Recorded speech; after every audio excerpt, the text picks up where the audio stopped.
Bismillahirrahmanirrahim. Pengajian kita sekarang anak-anak adalah pengajian mahfuzat. Kita akan jelaskan dari nomor 1 dulu, yaitu hubbul watani minal iman. Bismillahirrahmanirrahim. Hubbul watani minal iman. Hubbun artinya cinta. Cinta itu adalah sesuatu yang kita senangi, berarti kita cinta kepada sesuatu itu. Misalnya kita cinta kepada pelajaran, kita cinta kepada pengajian, kita cinta kepada sekolah, cinta kepada guru, cinta kepada ibu bapak kita, cinta kepada teman-teman kita. Jadi hubbun. Kalau di sini kita akan menjelaskan bagaimana kita cinta kepada negara kita. Jadi hubbul watani, kita cinta kepada negara. Cinta kepada negara itu hubbul watani minal iman, bagian dari iman. Jadi orang-orang yang cinta kepada negaranya itu adalah orang yang mendapatkan pahala karena sudah melaksanakan cintanya kepada negara. Namun bagaimana kita cinta kepada negara itu? Caranya adalah dengan mengisi kehidupan kita di negara kita itu dengan rajin belajar, rajin menghafal pelajaran. Bukan saja kita rajin membangun, seperti membangun jalan, membangun gedung-gedung sekolah, tapi yang terpenting adalah kita itu menjaga negara kita, menjaga keamanan negara kita. Jangan sampai negara kita itu tercemar akibat perbuatan kita, karena kita ingin agar negara kita itu menjadi negara yang aman, makmur, gemah ripah luh jinawi, kata orang Jawa. Sehingga negara kita itu kita isi dengan berbagai kegiatan-kegiatan atau perbuatan-perbuatan yang tidak melanggar aturan agama maupun aturan yang telah dibuat oleh pemerintah kita. Kita bukan semau-mau dalam berbangsa dan bernegara. Kalau kita melakukan sesuatu perbuatan yang melanggar aturan dari pemerintah kita, itu berarti kita tidak cinta kepada negara kita. Kita tidak cinta kepada guru kita, orang tua kita, teman kita. Tidak cinta kepada pemerintah. Kalau kita itu melakukan hal-hal yang merusak atau tidak mengikuti aturan agama kita, tidak mengikuti aturan pemerintah kita. Nah, itulah cara kita cinta kepada negara, dengan mengisi kegiatan-kegiatan kita setiap hari itu dengan rajin belajar, rajin memelihara tanam-tanaman, memelihara pohon-pohonan. Bukan kita merusak pohon-pohon yang begitu rindang, karena kalau kita rusak pohon-pohon yang begitu rindang akan mengakibatkan kekeringan, tidak ada yang menampung air di dalam tanah.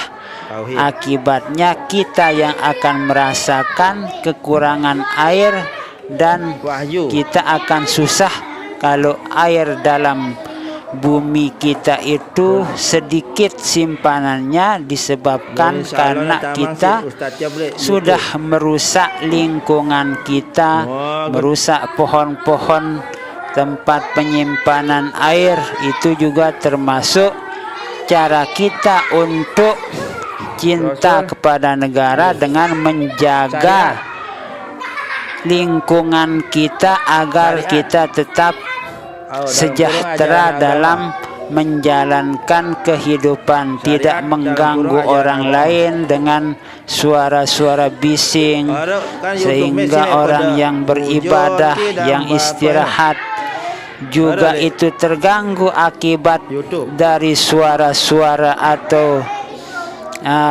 kelakuan kita itu. Orang menjadi terganggu istirahatnya, ibadahnya.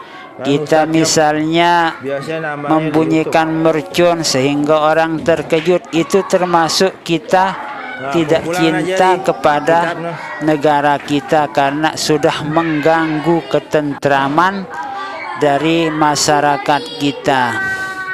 Jadi walaupun di bulan Ramadan itu tidak usahlah kita membunyikan mercun-mercun di tengah masyarakat. Kalau kita mau membunyikan mercun-mercun itu di pinggir-pinggir pantai atau di dalam-dalam kebun atau di tengah-tengah sawah yang tidak mengganggu lingkungan atau orang-orang yang sedang istirahat atau orang yang sedang melaksanakan ibadahnya. Nah, itulah bentuk kecintaan kita kepada negara kita. Hubbul watani minal iman.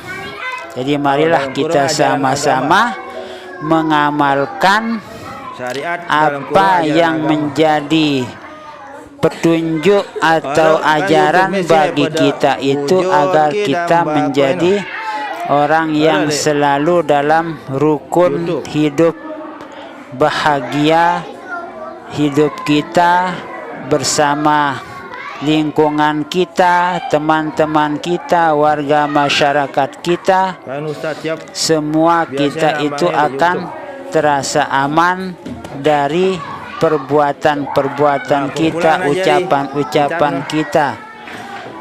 Nah, itulah salah satu bentuk dari cara kita cinta kepada negara kita.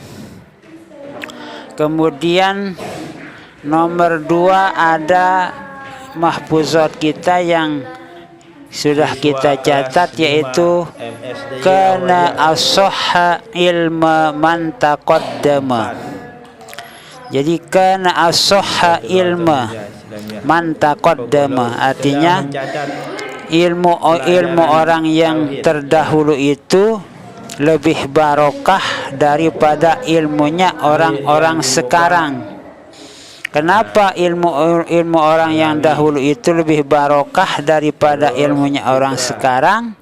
Karena orang-orang dahulu itu lebih bisa menjaga ucapannya, menjaga kelakuannya terhadap guru-gurunya, terhadap orang tuanya, terhadap pelajaran-pelajarannya, tidak meremehkan apa yang sudah diajarkan oleh guru, walaupun misalnya kita anggap pelajaran tersebut itu sangat mudah bagi kita, namun kita jangan sampai meremehkan yang namanya ilmu pengetahuan. Karena kalau kita meremehkan ilmu pengetahuan itu, maka ilmu kita itu akan menjadi hilang keberkahannya. Jadi itulah sebabnya orang-orang dahulu itu sangat barokah ilmunya, disebabkan karena pandai menjadi seorang santri, seorang murid. Dia berbakti kepada gurunya, berbakti kepada ibu bapaknya, berbakti kepada Allah Subhanahu wa ta'ala. Itu paling utama, harus kita menjaga sholat kita, ibadah kita kepada Allah Subhanahu wa Ta'ala. Kemudian kita wajib juga berbakti kepada guru-guru kita, orang tua kita, selama guru tersebut tidak menyuruh kita dalam melakukan hal-hal yang bertentangan dengan agama kita.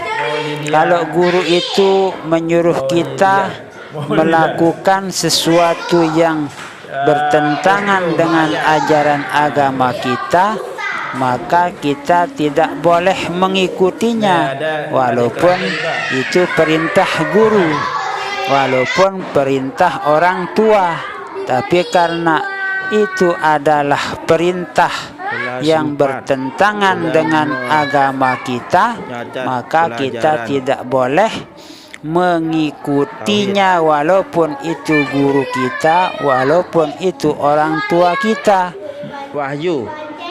Jadi bagaimana caranya? Kita harus, bahkan wajib memberikan nasihat atau peringatan kepada guru kita atau orang tua kita, walaupun dia itu guru kita atau orang tua kita, kita wajib memberikan peringatan atau nasihat, karena itu adalah perbuatan yang bertentangan dengan ajaran agama. Jadi itu kewajiban kita saling nasihat menasihati, walaupun sama orang tua, orang yang lebih tua, apalagi teman-teman kita.